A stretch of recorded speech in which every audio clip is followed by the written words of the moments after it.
If you're in the hurricane strike area, don't wait until the storm is near shore to prepare. Contact your local emergency management agency now for detailed information on evacuation routes and shelters in your area. Gather together valuables and important papers. Stock up on supplies, a radio, flashlights, fresh bulbs and batteries, candles, matches, a can opener, canned goods and non-perishable foods, drinking water stored in clean, airtight containers, warm, protective clothing, and a well-stocked first aid kit. Keep the gas tank of your car topped off. And stay tuned to radio and television for updates on storm progress and official communications. You should know that drowning is the #1 cause of hurricane fatalities. Call your local emergency management agency for more information on hurricane safety. I'm Declan Cannon, the Weather Channel.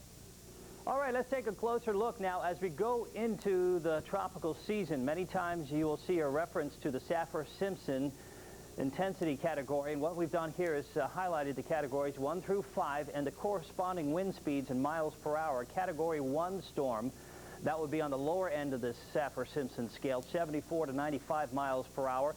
As you go higher in the category levels, 1 through 5, you notice the wind speeds pick up correspondingly 111 to 130 mile per hour winds with a Category 3 storm, and certainly once you start getting up into this range, we're talking about a pretty formidable hurricane.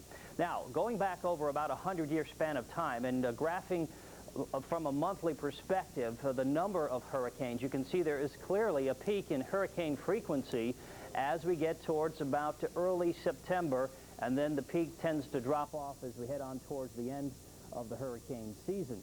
So again, as you get on towards very late August into early September, the frequency of the hurricanes starting to pick up quite dramatically, and this is going back and looking at about 100 years worth of data, and certainly that's bared itself out over the course of the years.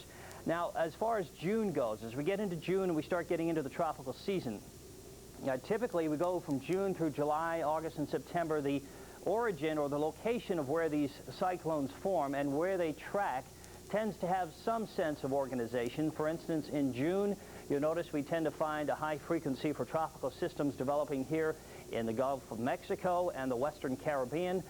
Depending on some of the upper level features and other factors, they may track northwest or even come up north towards the mainland. And in July, we start to shift the location farther east. That continues into August and September.